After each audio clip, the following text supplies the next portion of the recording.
Hello, everyone. Welcome to Kingdom Hearts 3. Welcome. This is I'm Beastcake, Chris Gutierrez, joined by a really close friend, Brock Easterly.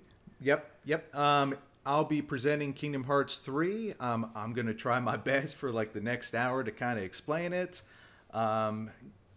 Luckily, a few days ago, Kingdom Hearts released a collection of all these episodes that kind of goes through the details of all, the deep stories of all the games and stuff. Now, I'll have to pitch in then, obviously, because there's a lot more to it. I'll have to add some more details. I just want to start off really quick. All these characters, there's two different kinds. Well, there's three different kinds of enemies. Mm-hmm. There's Unversed from Birth by Sleep, but the main ones are Heartless and the Nobodies. And the Heartless, essentially what happens is once someone fully gives into the darkness and gives their heart away and stuff, it splits up into two parts. There's the Heartless, which is just the embodiment of evil, and then their shell is left behind, and that's called a nobody. And nobodies try to seek for heart, because they've lost themselves. So in the series, that's kind of like what happened. Like the main bad guy is called Xehanort, and that's sort of what happened. He ripped his heart out, and the main bad guy from the first game is called Ansem, and then his body was Xemnas, who was then the main bad guy in the second game. Okay. So that's kind of like how it's, in the second game is when they introduce the nobodies. So all the people in the trench coat are nobodies, and they're people who are searching for themselves, basically. So that's, I just kind of wanted to show that, and, kind of show the difference between the enemies that you're going to be facing. Okay. Exactly, and kind of like what they're trying to go for and grasping for. So let's hop right in. All right, let's try it out. Let's head to the first episode of this small little YouTube series that they got going on. So we're going to watch this stuff first and then dive in.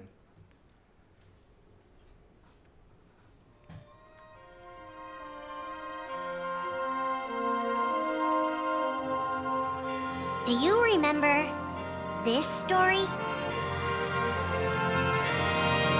I do remember this. It begins with Sora and his friends Kairi and Riku. The three are inseparable. Twilight Town? And they believe another world is waiting out beyond the sea. So essentially the beginning. The Sora, beach got me really don't upset. ever change. Huh? Once we set sail, it'll be great. But then darkness consumes the islands they call home and tears them apart. The door is open, Sora. Now we can go to the outside world. Go to the outside world. Sora wakes up in an unknown world, and before long he meets two courageous companions, a magician named Donald and a knight named Goofy. Hey, why don't you come with us? We can go to other worlds on our vessel. They embark on an adventure and make countless friends. They do seem a little different. Where are you from? And a few enemies. Ah, the boy who holds the key. This world will be plunged into darkness. After coming this far, there's no way we're gonna let that happen. I know. Well, he's a mage. And just as Sora is starting to grasp the power of the Keyblade, he comes face to face with his friend Riku. Since that's a common joke. It is I, Ansem, he never heals him. the Seeker of Darkness. Like every single time you heal, it's like he'll I know do now I something. don't need the Keyblade. Okay. I don't need a weapon. My those are friends are my power. Okay, so Sora's gonna... Art is great. Okay. But that's just the beginning of the tale. All right. Little do Sora and his friends realize what fate has in store for them. Great. Little do they know what they have going on. Okay. Mm-hmm. Great. So does that kind of sum up like the first game? Yes. Since that's the first game, basically Kairi, she gets kidnapped, and the main bad guy of the first one is called Ansem, who's voiced by Billy Zane. Oh, nice. And who's a great actor, and sadly, all the other games after that, it's voiced by somebody else. Oh, okay. But yeah, but it's still the same character. Yes, and essentially from what I explained before, he's Xehanort's Heartless. He's in the beginning of the game, he wore like this brown robe, and he didn't have a body yet. Oh, you always have to have your body. Exactly. So it kind of took a little while, and he was the main bad guy. Okay. And then the second game is then his counterpart, the Nobody. Gotcha. And so, do we go on to the second video here? Are we moving on? Okay. So, yep. We'll try the second video here. So much. I got to copy the save files to the storage. Gotcha. All right, so the second episode here. And this is Chain of Memories. Chain of Memories. Oh, okay. It's set in between the first game and second game, and it's actually a Game Boy game. Oh, Game Boy Advance, from what I remember. Game Boy. Oh, okay, Game Boy Advance. Yeah, I remember playing I remember seeing it on the game, like the little. Oh shoot, yeah, and then they actually remade it then for consoles and stuff. That was the card game. Yes. Okay. Yeah. So on there, it was all basically 2D. But then once they transitioned to the consoles, they added it to like a 3D world, so it basically became kind of like the first Ni no Kuni game. Yeah, okay. Essentially. I like the Ni no Kuni. Like a turn-based type of thing. Right. So, yep. I remember playing a little bit of it, but I'm going to continue the video here. Just thought we get some background on that.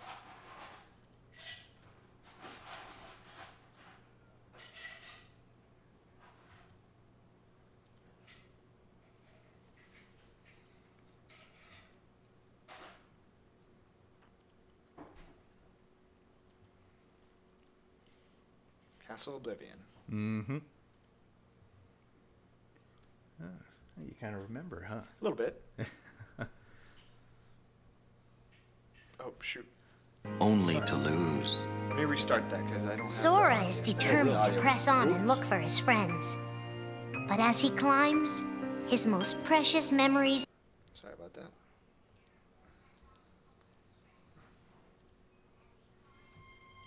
Luckily, these videos are pretty short. are the memories we share If anybody's having with the chat, just people let me we know if love. everything's going through smoothly. Our only true connection to them. Sora, Donald, and Goofy have been searching for King Mickey and Riku, their friends who were stranded on the other side of the door to darkness.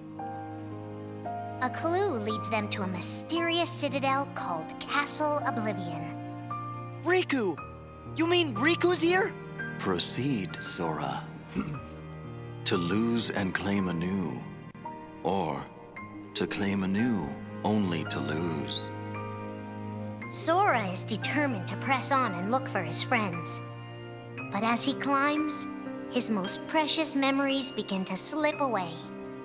He is being tricked by Marluxia and a mysterious organization who are trying to make him their puppet.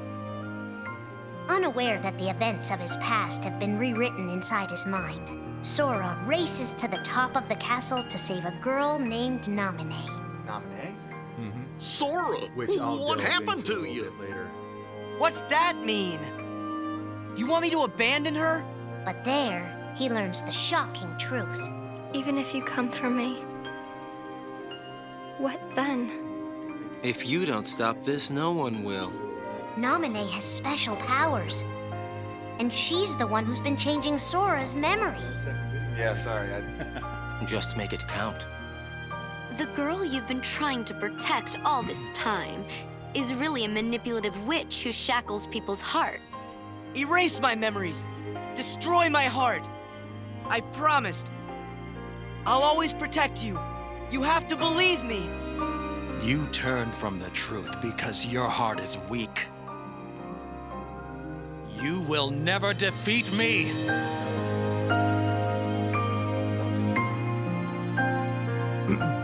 This would be Sora's first encounter with Organization 13, but certainly not his last. Okay. So it introduced Organization 13. Yes. Since that's a game that introduced Xemnas, his main organization. Now that game was set between the first and second one, and it kind of bridged the gap. And essentially, like what was Sora was trying to find his friends because Riku and King Mickey was trapped in the world of darkness at the end of the first game. So he's trying to find them. Kairi got sent back to the beach.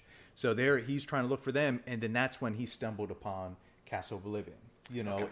And basically they're each time he goes, like each floor, he loses part of himself, his memories and stuff. They're trying to turn him into a vessel.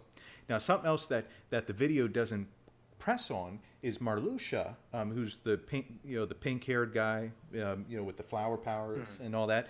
He and Vexen and Larxene and Lee are all part of the organization, but he is trying to overthrow Xehanort. He's kind of like the Joker in the deck, and stuff, and he's kind of like his own thing. Gotcha. And stuff. So he's kind of off doing his own thing. Yeah. So I just kind of want to show this really quick. Sure. So we jumped into, this is the first game, right? Yeah. Okay. Yeah. So this is the first game from 2002. Is the audio one? It should be. Let me see. Yes. Okay. Perfect. And I'll get my camera in here in a second. Okay. Awesome. So I just kind of wanted to go through here really quick. Now in 2002, I mean, back then it was pretty simplistic. It was pretty basic, but all the bare bones were still here. Now this, in particular, I think compared to the rest of the series, I think was really hard. Just in general, like first, say for example, as I'm fighting, all my menus are there on the bottom left. Say if I need to use magic and stuff, I gotta manually go through here and be like, oh, I will use Faraga, Blizzera, and stuff. And now something else I didn't press on is this is from the maker of the Final Fantasy series. So what's nice though is the whole Kingdom Hearts series. It has the complexity of the Final Fantasy games, the battle system, and then even story-wise too. And then you got the whole lore of Disney as well to kind of combine everything together. So it just kind of really works out beautiful. So let me kind of go in here. And what's nice though is that since each world is a different type of movie or something from Disney flick or whatever, each one has like unique type of gameplay and stuff, which is really cool. Like there's Halloween Town, and then something else too is like if we go around the world here, there's like Tarzan's Deep Jungle and stuff. They all have battle levels, and after you beat the game, there's like special bosses which are super hard and stuff that you can try to defeat. That, and then even Sephiroth. Is a final boss battle too, and he's really tough. But yeah, there's some really cool worlds here, like Atlantica. It's actually really cool because it's all like under the water and stuff. It's all battling, under like in the whole world, and it's actually really cool.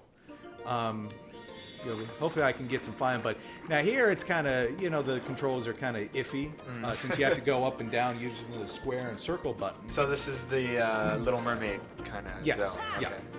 Yeah. But I just, like one of the reasons why I love is I just love like how each one, since like I said, it adds something new and something fresh. Hoping to get some people here. But yeah, now something else too is you got summons. Simba, Dumbo, Tinkerbell, and stuff.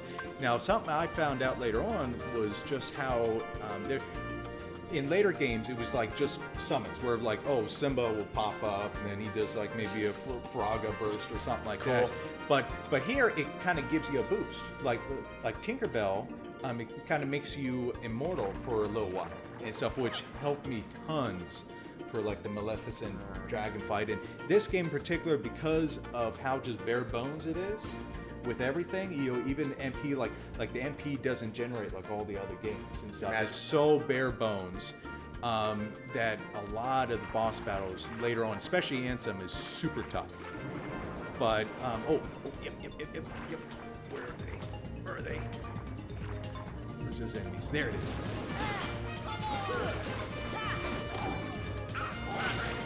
And And I mean, it's just really cool. Just the variety of enemies, and then even the environments too, which is pretty cool. And then you have to go in the menu, maybe a little Faraga or something, and then they have a little shortcut here. See, so I just used which one was that again? I think that was the Aurora. And then it makes like a shield around me and kind of makes me take less damage for a little while. So I use that for boss battles sometimes too. These are some pro strats. These are pro strats. Yeah, definitely. So and then of course you got your items. So it's very bare bones. Okay. And then, but then of course each world you go in, you pick up different keyblades, and each one has different strengths and weaknesses. Okay. So but back then it was pretty cool.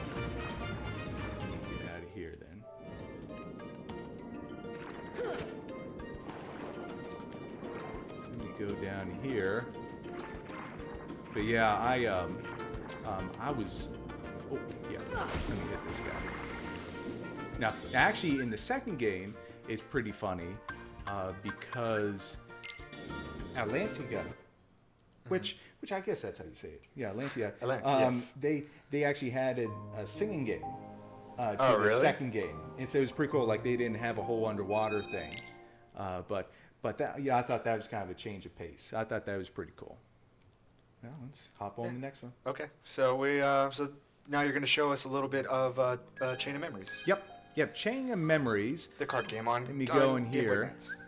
Yeah. First started as a Game Boy Advance game, and then they updated it, for this collection, for the Remix collection. Now there's a few games that they didn't. Which I'll go into then, and I kind of wish that they did. But this game, I played through all of them. I beat all the games except this one. Oh, really? Before you went back and did them, or still? Well, when I was going in order, I just couldn't get into this game because I don't like card-based games. Oh, okay. So I couldn't get into it at the time. So I played all the other ones. But level 69, that seems pretty far along.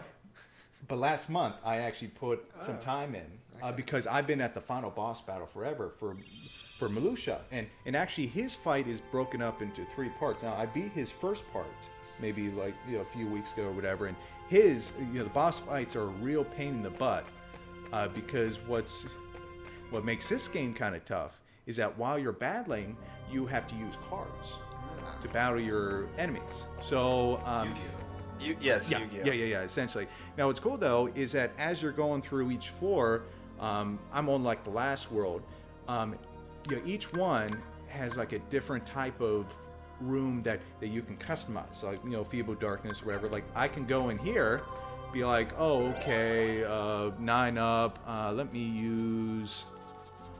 So all these are just like added on to as like stat stuff and abilities stuff? They're cards that you can pick up while you're defeating enemies. So say for example this one, it's like a room where striking first in the field stuns all heartless. Oh, okay. Okay, the room size is big, and there's medium enemies. So then I can use that.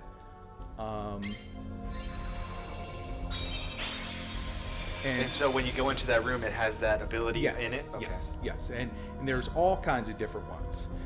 And now I kind of got into it then because, since it's all about, like, placing a higher card than your enemy and stuff. Now, in the beginning, when you got lower cards, it was kind of, they're blocking everything. They're blocking all the shit and stuff. But then later on, like now, my deck, it's, like, at least, like, 7 and up. Okay. And stuff. So, and I've gone through and I've actually customized all my different decks. See, I actually have one personalized for a boss deck and then one for regular attacks. And I can go in and actually they have slights. And these are different attacks. Like say for Cloud. Cloud is actually pretty cool. I got 3 of his cards and I can go here and here's Lethal Frame. Which one is that? See, there's Teleport, but you can go in here and you can combine different cards. Be like, oh, okay, Stop, Arrow, and an item card will give me that ability. So then I can customize my deck and put them in order, make different slights, different abilities. And then once you're like Mega Flare, use a, Mushu with Firefire and stuff, so you can combine all that. And it's actually really cool. Like here's Omni Slash. That's really powerful. That's 3 Cloud cards. Cloud from Final Fantasy. Yeah. And then essentially, this guy. You transform into Cloud then, and then it's just then you go around and you just wreck shit and you just start whacking. But it's actually really cool. And then even like something else is each Keyblade has their different strengths and weaknesses. Like during every Kingdom Hearts game has the basic setup, which is this 3-hit attack right here. If I can do it. 3 hits. Yeah. Well, there's. Well, you have to hit something. I'm guessing. Yeah. As soon as you're like in a battle or whatever, there's like 3 main attacks, and then what you can do is in the card system, you can go in and some Keyblades are strong with like the first attack, or maybe it's strong with the second attack. So then you can put it in order to really do some heavy damage. So it's pretty cool. It was interesting. It got a little bit better once you put some time in. Okay. Neat. So well, let's hop on to the next one. We'll move on to what's up next. The next one is 358 days. It's a I believe it was a DS game, and now for this collection, sadly they didn't update it, like they didn't remake it. All they did was they remade the cutscenes and they made a movie out of it because obviously they had so much that they had to remake anyway. But I kind of wish that they did, because it's through the eyes of the organization from the nobodies from the second game and stuff. So it's really interesting. But yeah, let's check it out. Let's see, next.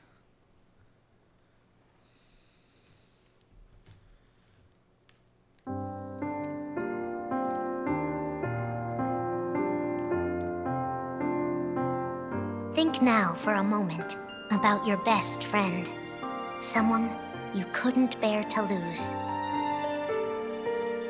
For the 7 days since my arrival, the name Roxas and the number 13 were all I had. His mind a blank slate, Roxas starts counting the days, determined to never forget anything again. He and his friend Axel go on missions for the organization. Today makes 255. It's been that many days since I first joined the organization. So, you got the number memorized, do you? They are soon joined by the group's 14th member, a girl named Shion. Like Roxas, she has no memory of her past. Let us all welcome one of the Keyblade's chosen. The 3 have been told they don't have hearts, that they're nobodies. And yet it's strange. They start to realize how much they care about each other. Axel, does that mean you and I are friends, too? Well, if you're friends with Roxas, then yeah, of course you're my friend. Yes. If only all of this could last forever. Just give me another chance. We can't afford to take any more chances on you. You were a mistake we never should have made. Shion's darkest secret. Is it that I'm not supposed to exist? Shion is a puppet created to duplicate your powers. Is that she only exists to seize control of Sora's power, the Keyblade's power. Both of them have connections to Sora, but we only need one of them. You mean they have to destroy her? Answer me! Roxas, if somebody doesn't, then you won't be you anymore. If they really have no hearts, then why does the truth hurt this much? The grief? You can't turn on the organization. You get on their bad side and they'll destroy you. No one would miss me. That's not true. I would. The anger? Please don't hold back, Axel. Promise. What's your problem? You both. Think you can do whatever you want. Well, I'm sick of it. Go on, you just keep running. But I'll always be there to bring you back! The loss. You're next, Roxas. I have to make you a part of me, too. Don't you see? This is why I was created. The emptiness. See you again. I'm glad I got to meet you. Oh. And of course, Axel, too. You are both my best friends. Never forget. That's the truth.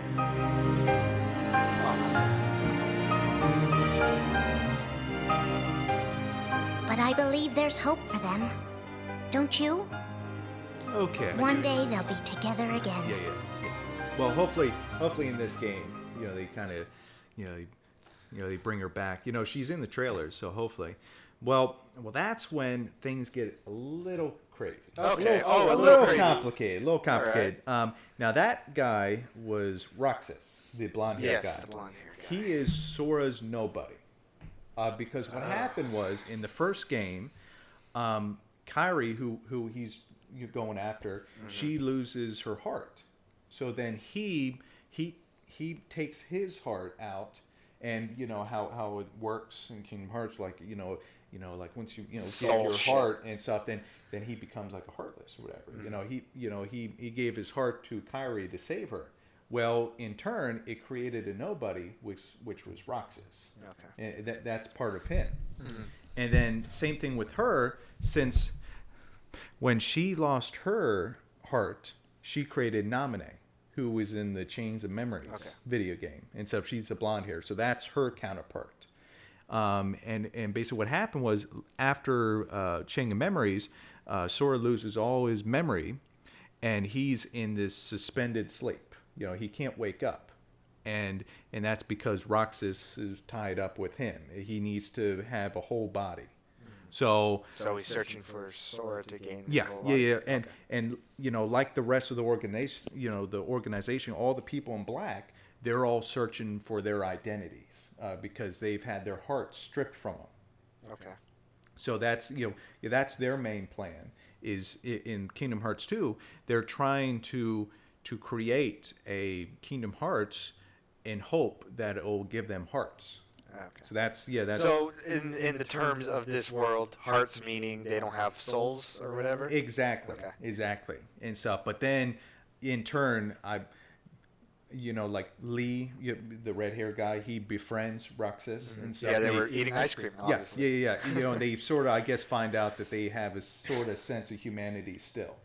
Even if they don't have a heart. Right. So that's and that that girl, the black-haired girl who disappeared.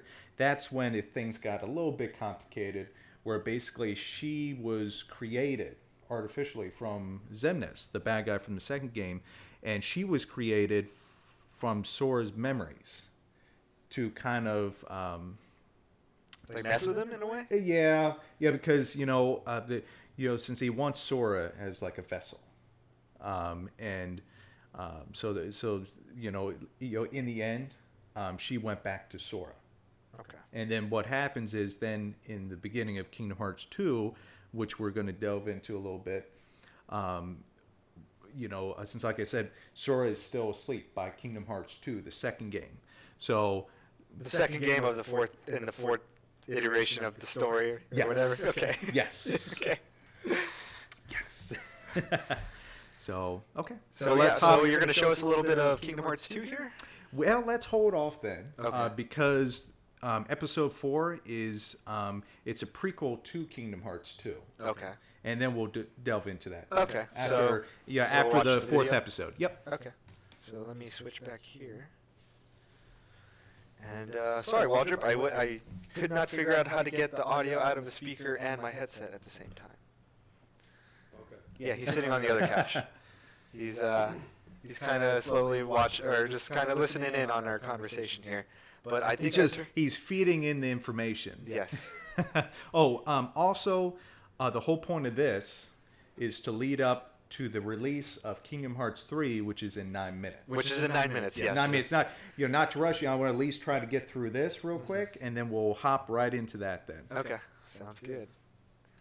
And so this is the 4th episode of this little miniseries. And it's essentially like a prequel to the second game. I also put on closed captioning. Making tough choices isn't easy. But if that's what it takes to save a friend...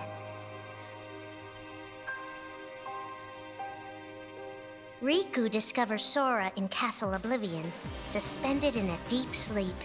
He is faced with a decision. In your heart there is darkness, and in that darkness is Ansem. Riku, please choose. I don't need my heart locked. I'm ready. I'm gonna fight Ansem. You're not gonna lose. I know it. You shall sink into the abyss! Riku embraces his inner darkness and resolves to carry it toward the light. What are you making me choose now? Between the road to light and the road to darkness. Neither suits me. I'm taking the middle road. Do you mean the Twilight Road to Nightfall? No.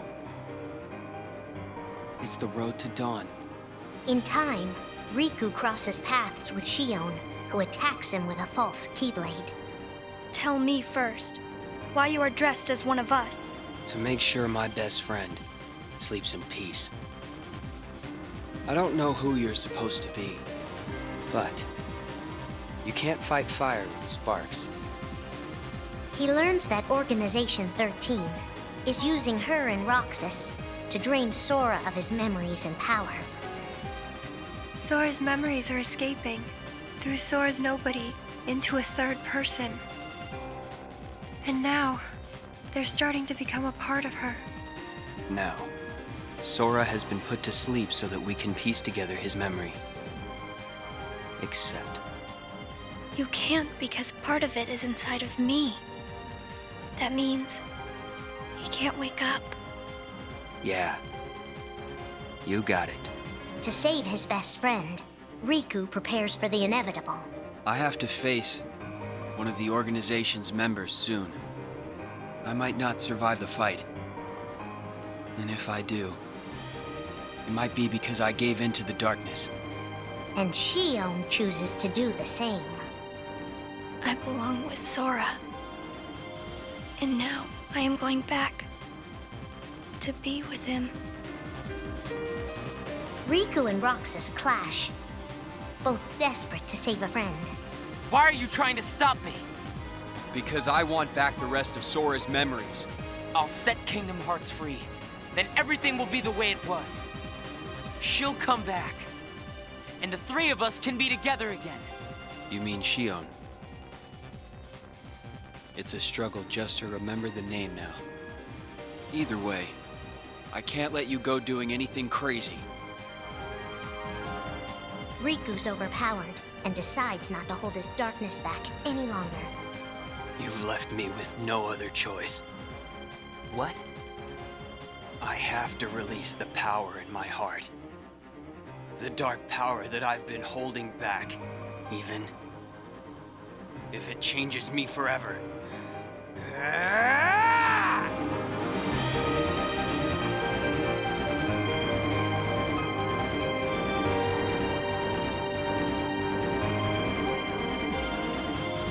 I have accepted it.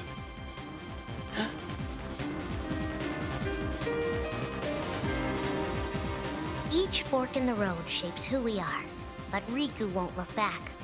Not while his friends need him. So really, I didn't think they would dive that much into Riku there. Yeah. That they would have done.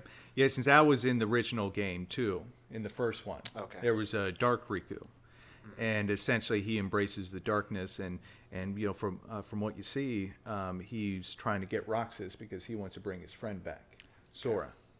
I see. So do you want to show us a little bit of Kingdom Hearts 2? So this is Kingdom Hearts 2. This is considered by many, the best one in the series. Obviously, it's the first one, second one was the big console releases. All the rest of the games are all console games, but still, they're still pretty good too.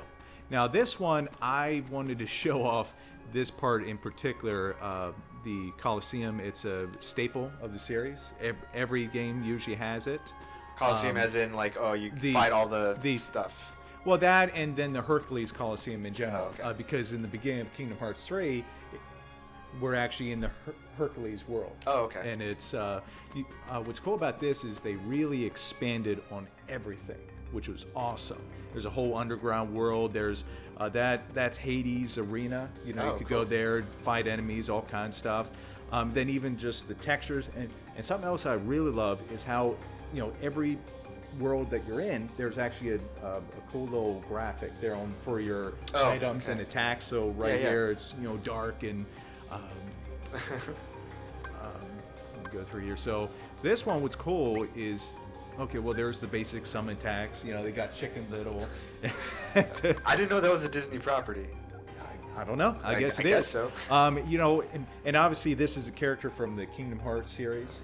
They're kind of a staple in the series as well. I forgot what they're called. The little Moogles, I think. Oh yeah, the Moogles are here too. Yeah, Moogles I think is in all the games too, and they're like the shopkeepers. I can buy things from them. Yes, Moogles. I love them. I can buy weapons, all kinds of stuff from them. They're pretty cool. And now what's cool about this game, though, is that they introduced a whole system called drive forms, where each drive form, grants you certain type of abilities. So say if I go into, let me see here. Say Master Form. See, it changes my appearance, and it gives me a whole new arsenal of weapons. So right here, I got two Keyblades, and it gives me a whole range of different possibilities, which is really cool. And essentially, there's a drive gauge on the very bottom, and then you fill it up by from defeating enemies. Okay. So it's kind of like your limit break from a Final Fantasy game? Yep. But it's actually really cool. They really expanded on everything, which is awesome. And hopefully the third game is going to be just as good. We'll see.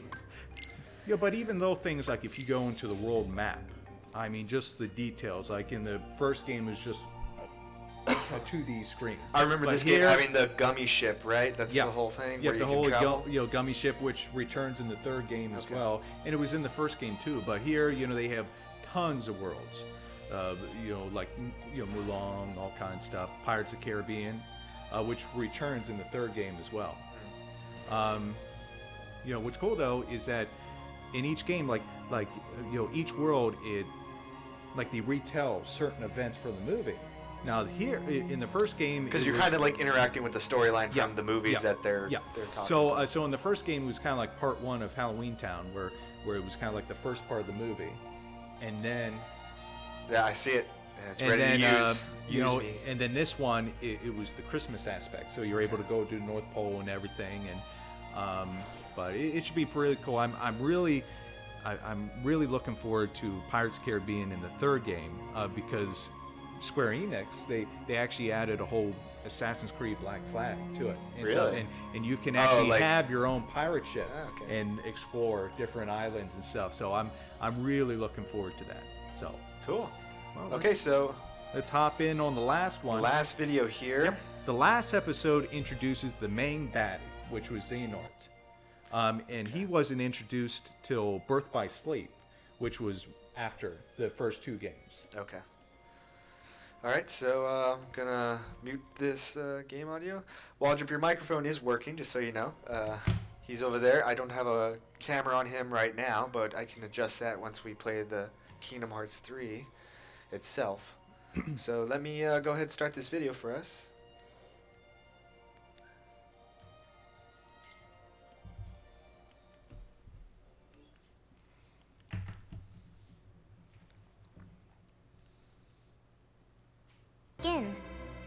And why did it take us so long to notice?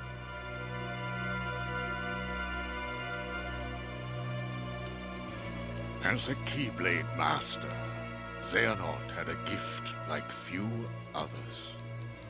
Ansem. Or Xehanort. You used to be a Keyblade wielder, but darkness stole your heart, and the Keyblade with it.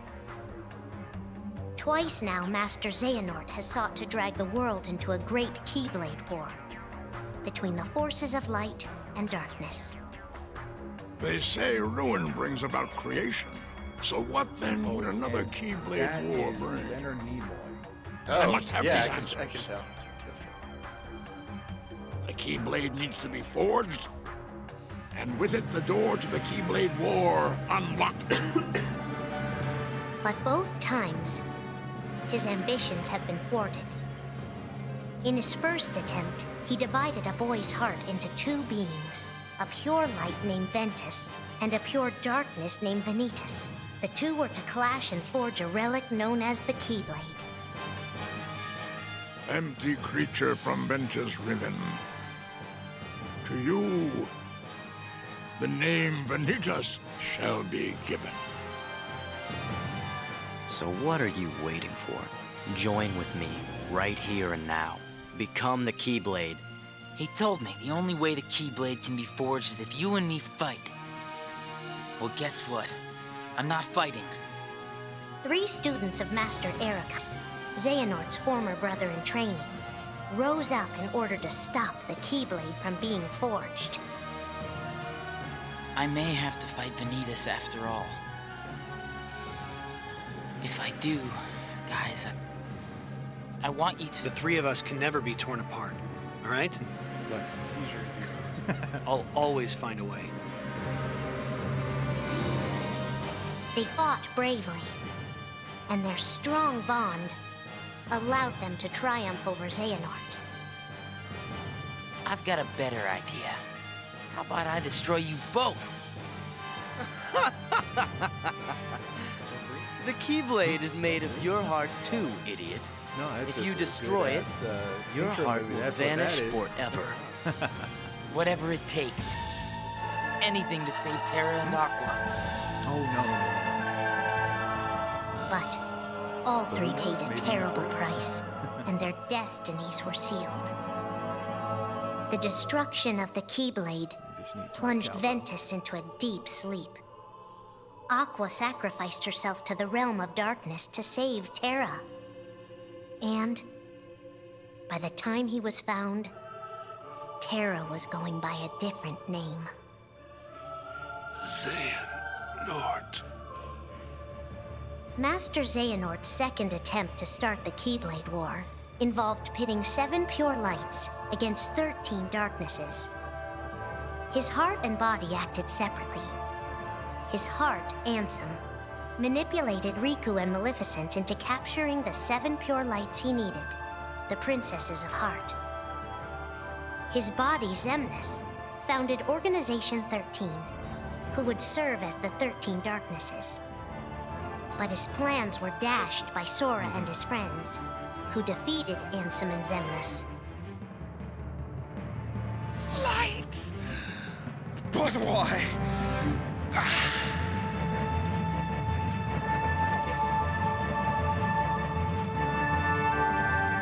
Organization 13's true goal is to divide Xehanort's heart among 13 vessels.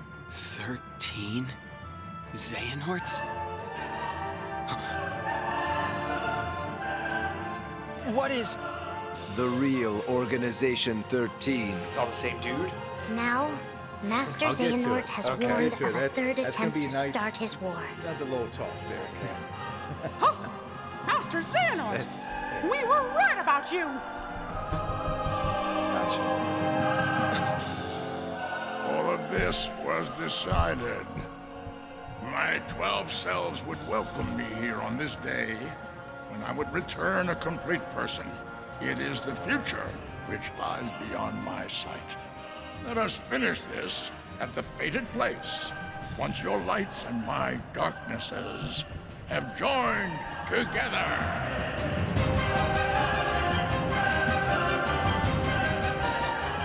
13 darknesses, 7 lights. The end is coming. Oh yeah. So that's so in that one, since Master Xehanort, who's voiced by Leonard Nimoy, who passed away in 2015. Now in the new game, I was checking out IMDb, and it hasn't been confirmed yet, but they have Rutger Hauer as from Blade Runner as the new voice of Master Xehanort. Which, if that's true, I'm completely on board with that. I think that would be amazing. But yeah, so Master Xehanort, that's his normal look, is the old look, and he takes over Terra's body, and then through Terra, that's he then takes his heart out, and then that creates Ansem and Xemnas, and that's why they kind of look like Terra. Okay. Essentially, so that's where that came from. And now in that one scene, well, what happened was, once Ansem and Xemnas was created, they both had their own agendas. Ansem was doing some. Xemnas was creating the organization from the second game. Now, what happened was they were implanting the darkness of Xehanort in each one of the organization members. Now, what happened though was some people just were immune, just couldn't take it, stuff like that, and it just really wasn't working out.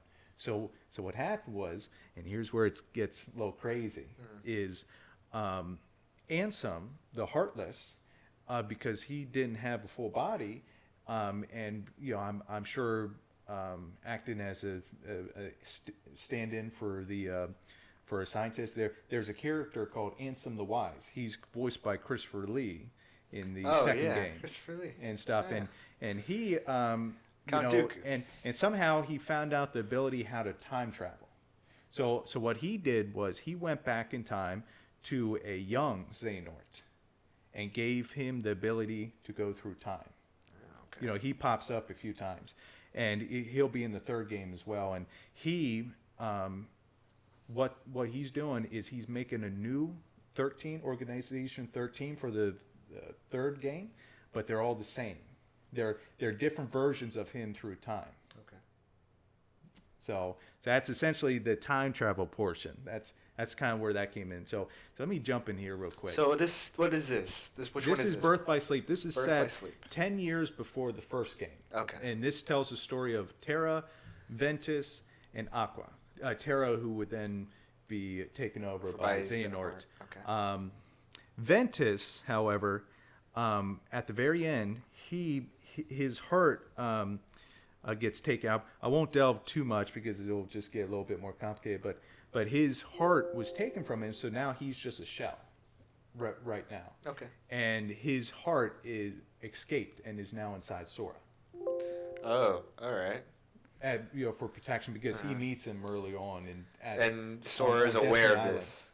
I don't think so. I'm not too sure, but what happens is, once his nobody gets created, that's why his nobody, Roxas, looks like Ventus, because Ventus was already inside of his heart.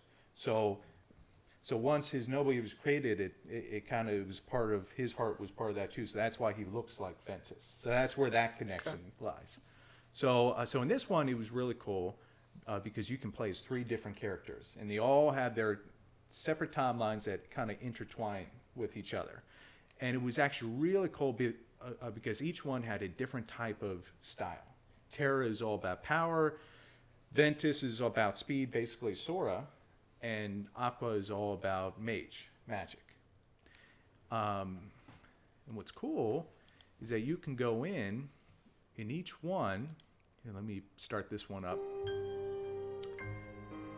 In this one, they really, like, since it was this one that they refined the whole battle system. Since they got rid of the forms from the second game, and they added it into like the combat system. And something else that they they actually brought in the deck system from Chain Memories, and they implement it in here. Implement the card system. Yeah, which I'm actually okay with. And so, because what's nice about that then is I can manually use the back triggers and just go in and manually go through all my abilities. I don't have to go into the thing. Yeah, exactly. Like stop where I'm at mid-battle and try to change something. I can go in here and just pick whatever I want. Warp, Dark Haze, and I can set all my attacks for what I want. So that was actually a really nice change that I really liked. That was really legit. So what are you going to show us here from Birth by Sleep? What's this area? Where are we at? This is Neverland. Oh, okay. So I was just in their treehouse. You're done. But yeah, see, it's just, in this game is when they introduced just more flashier moves. But it was, I really liked it. It was really cool. Okay, let me... Who's the dude with the parachute pants? That's Terra. It's just baggy pants. Parachute pants? I don't know. I guess somehow he can walk in it, I guess. Oh, there's Peter Pan. There he is. Hey, buddy. So, I guess it's more like a samurai type of thing or something. I don't know. Now, this one was really interesting because they added a whole meld command system.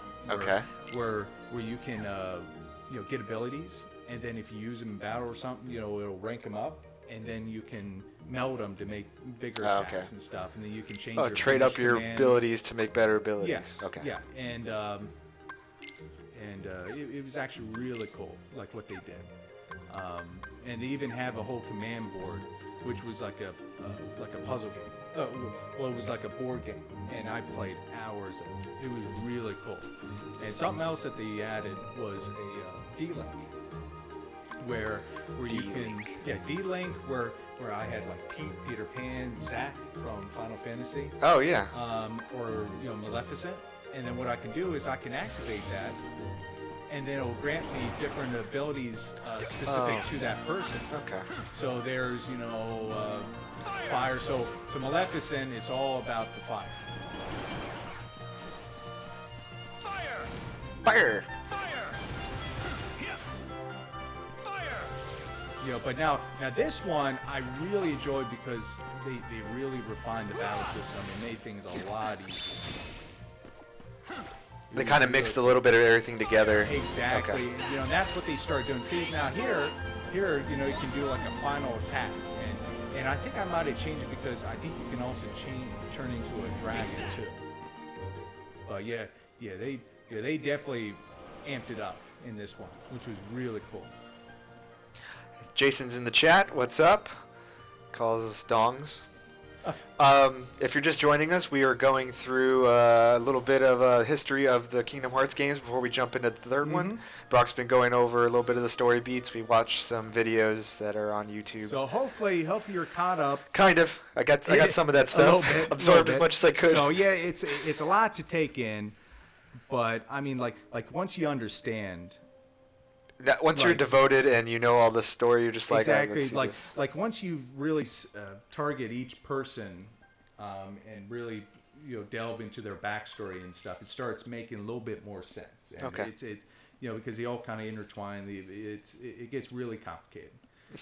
So I think that was it for Birth by Sleep. So they introduced the deck system. So one last thing. Okay. And there's no episode for this, right? It's just right. Okay. Let me kind of just delve in here really quick. Oh, it's on a separate game. Yeah. Okay. Let me just boot. Oh yes, Kingdom Hearts HD 2.8 Final Mix. Final Mix Platinum. Jeez. But now I am kind of surprised that they didn't do this for Xbox because Kingdom Hearts 3 is the very first Xbox Kingdom Hearts game. So I'm just kind of surprised that they just didn't do this for Xbox too. Right. Get people up to speed. But okay. Oh well. Good luck. There's whole 3 other games on here. Well, Back Cover is a movie. Oh, okay. And that's set before Kingdom Hearts, all of them.